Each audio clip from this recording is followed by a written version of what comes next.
Now, let's check the 20 millimeter value.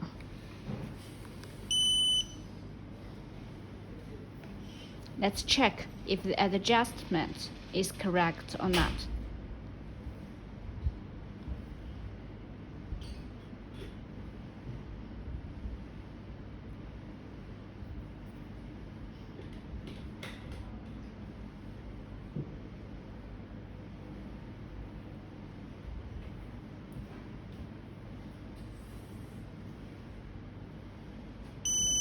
Okay, it's okay now. The heating temperature is within the range, within the correct range. And now the second step, we go to test the 6 millimeter temperature range.